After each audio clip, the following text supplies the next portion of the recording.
In 2016, a grade 12 student took his life, and it was very tragic for our school. It was really unexpected. Anybody that you talked to that knew him didn't see it coming. Even if you didn't know him, it was very sad within the school. Like, I personally did not know him, but I was really torn down by it.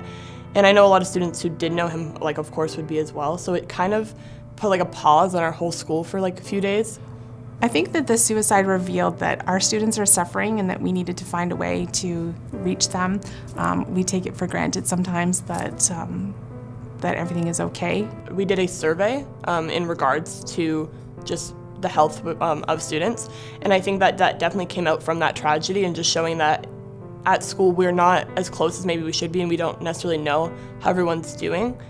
Because mental health, when you think of mental health, it's such a huge area. Where do you start, and how do you bring it to students in a meaningful way? And I know that a group of teachers and then 2 students who were in grade 12 at the time made the SMART team. SMART stands for Students Admire Achieving Resilience Together. They created the survey that year and the actual group in general, and then later on that year, second term, they opened it up to applications. So I know last year we had about 10 to 12 students, I think. The biggest shock to us was that the students didn't know how to access the resources that were out there. So we've really made that our goal to make sure that students know who to access and where to access and how to access it.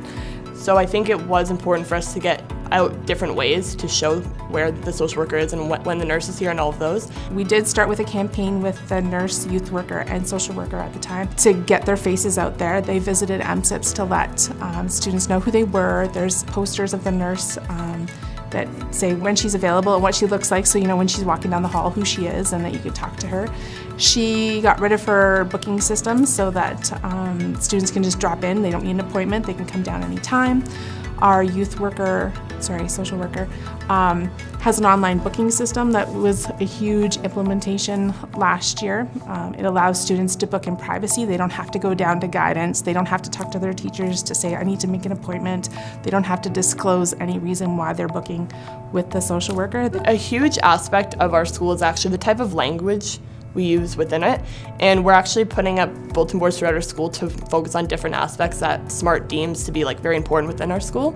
So the first one is going to be a language board, just specifying the proper language you should use at school, and that words do pack a punch. They have a lot of meaning to it. Another one is just different tactics that students can use if they're feeling stressed or feeling that they need something to turn to. So of course the obvious ones are our social worker and a nurse, but then beyond that, to do things for yourself is maybe just to read a book or to take a nap, just something that for students to just take a step back and relax. And information. So we're gonna have a board just for similar to the nurse and our social worker, just different avenues for students to go to if they feel they really do need to talk to someone, and if they don't feel comfortable maybe within our school, maybe in the community, and just different peers even to reach out to, because it is important to talk about if you're having issues, we think. We're trying every day to add a little bit more and making our school life a little bit better. I think it's growing. I think there's more conversation about it. I think there's still more conversation that needs to be had about it. It is a hard subject to really talk about, and I know that a lot of students are struggling, so it is important to understand that it's okay to be struggling or to be in those positions, and that talking about it isn't necessarily a bad thing, that it's actually really helpful for people, and that you don't need to be ashamed of what you're going through. Just reminding kids to be kind to each other.